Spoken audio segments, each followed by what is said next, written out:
Newton's law of universal gravitation says that if you have a particle of mass m1, particle of mass m2, separated by distance r, that there is a force of attraction between these two objects, in which each object is attracted toward the other with a gravitational force of magnitude big G, where big G is a universal constant, which I've written here, times the product of the two masses divided by the square of the distance between them.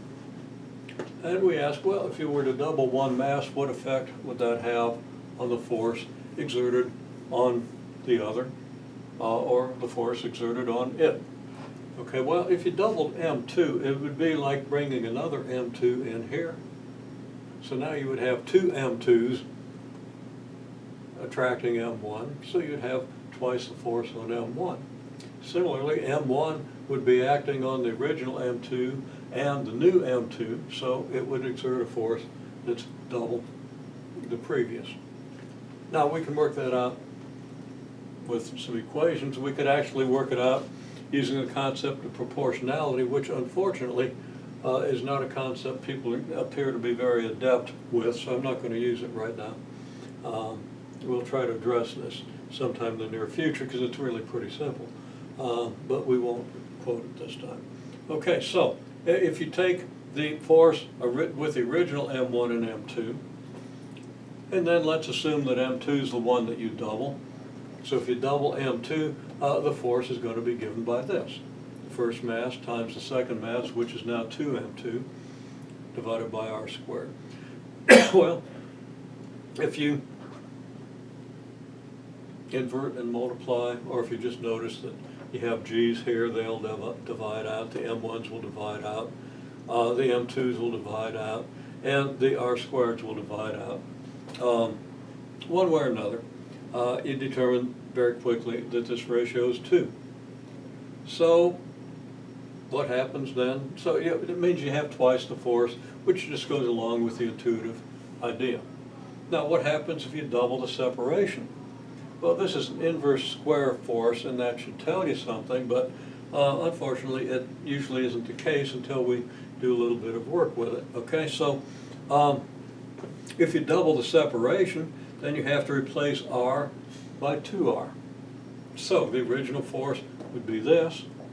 The force here, you'd replace r with 2r. Now notice that r gets squared, so the whole 2r is going to be squared.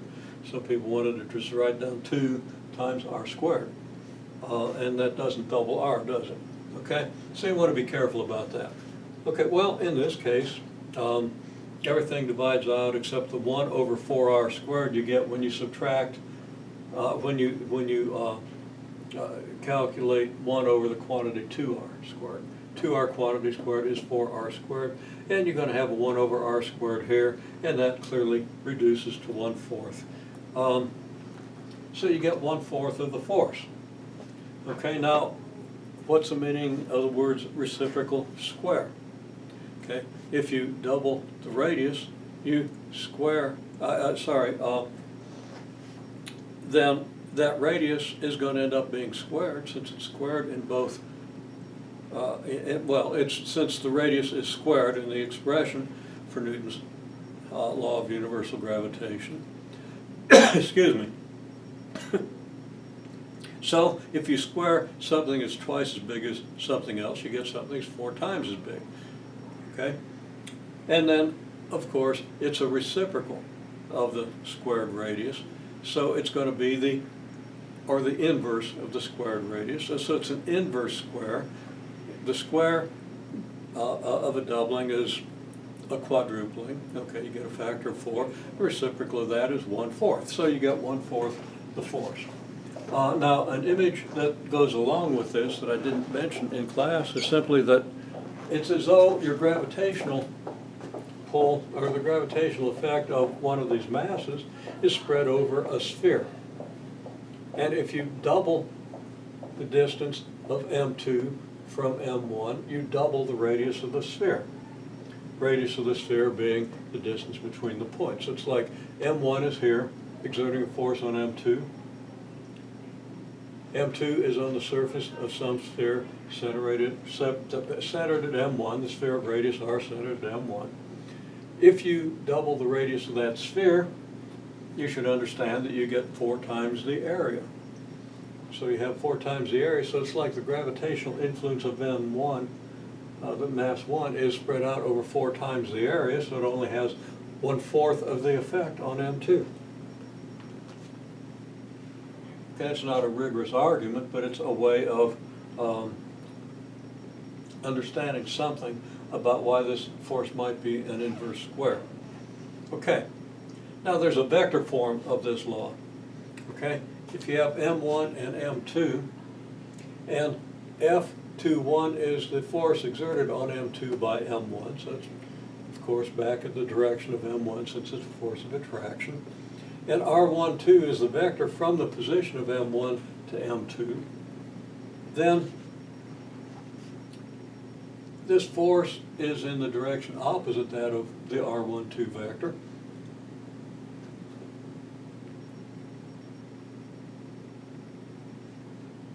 And the magnitude of the force, of course, is just your F grav here, and the magnitude of R12 is just your separation. Okay, this is just a force of gravity, and there's a force of separation. So we have this equation, okay, which is just the same as this one, except now we're using F21 for the force and taking its magnitude and make the vector R12 magnitude of that vector for the separation. Okay, then the vector form of the force is just, well, the magnitude of F21 is this. So here we have an expression whose magnitude is equal to this. And then we multiply that by a unit vector in the direction of R12, just dividing the R12 vector by its magnitude. So we now have a unit vector, and this is going to be a vector whose magnitude is equal to the force exerted by the gravitational attraction in the direction of R12. But of course we want it in the direction opposite R12, so we put a negative sign out here. So that's just the meaning of this expression, and this expression is going to be very useful. Okay, now let's look at one really kind of obvious application of this if you want to think about it. If you have a big mass M1 and a small mass M2, and I don't mean big in size, I mean a large mass, okay, and a small mass. M1 is much bigger than M2, okay?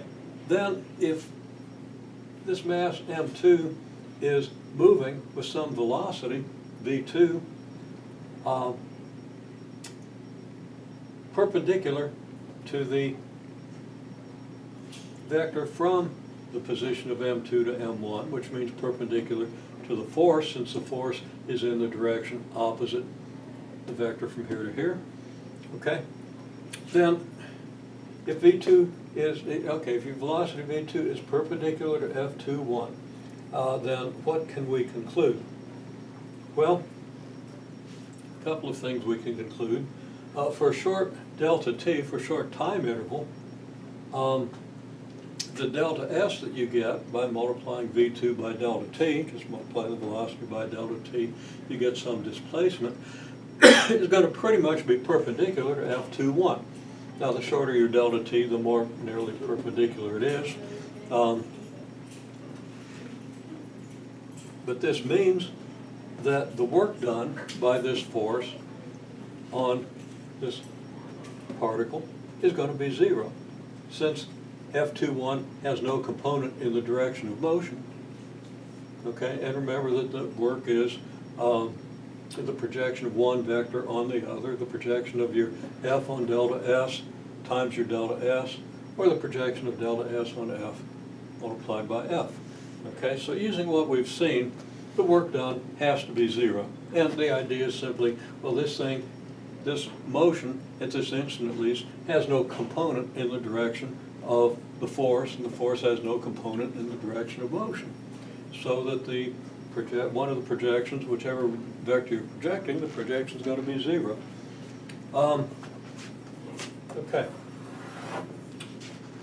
So, since if F21 is your net force, in other words, if the only force acting is the gravitational attraction, then the work done by the net force is pretty much 0, and as you approach delta T approaches 0, the rate at which work is being done is 0. And that's equal to the change in kinetic energy. Well, that means that the kinetic energy doesn't change, because it changes 0, which means that the magnitude of your velocity doesn't change. Of course, the direction of your velocity changes. So we look at the direction of the velocity change. Well,